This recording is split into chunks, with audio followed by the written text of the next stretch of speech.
Hey guys, this is Aaron from Ready KD. இன்றைக்கி நம்ம என்ன பார்க்க போகிறோம்னா ஒரு சிம்பிள் ரெசிபி சாம்பார். சரியா, பேச்சுலர்ஸ் எல்லாரும் செய்யக்கூடிய ஒரு சிம்பிள் ரெசிபி சாம்பார் தான். எப்படி? ஆமாம், சாம்பார் என்ன சாம்பார்னா இன்றைக்கி நம்ம இடி சாம்பார். சரியா, இடி சாம்பார்னால் நிறைய பேருக்கு தெரியாது. ஸோ திருநெல்வேலி அந்த சைடில் உள்ளவங்க அந்த இடத்துல இந்த சாம்பார் கொஞ்சம் ஃபெமிலியராக இருக்கும். சரி, இதுக்குன்னு ஒரு வரலாறும் இருக்குது. என்ன வரலாறு சொல்லுங்கள்.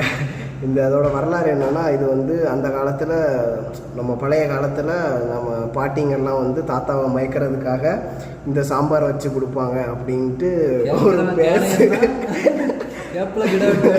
இல்லை, உண்மையாகவே அப்படிதான் எனக்கு சொல்லியிருக்காங்க. ஸோ அந்த சாம்பார் நம்ம இன்றைக்கி ட்ரை பண்ண போகிறோம். ரொம்ப ஈஸியான மெத்தட் தான். ஸோ ரொம்ப கஷ்டம்லாம் கிடையாது. ஜஸ்ட் நார்மலாக நீங்கள் எப்போவும் நார்மலாக சாம்பார்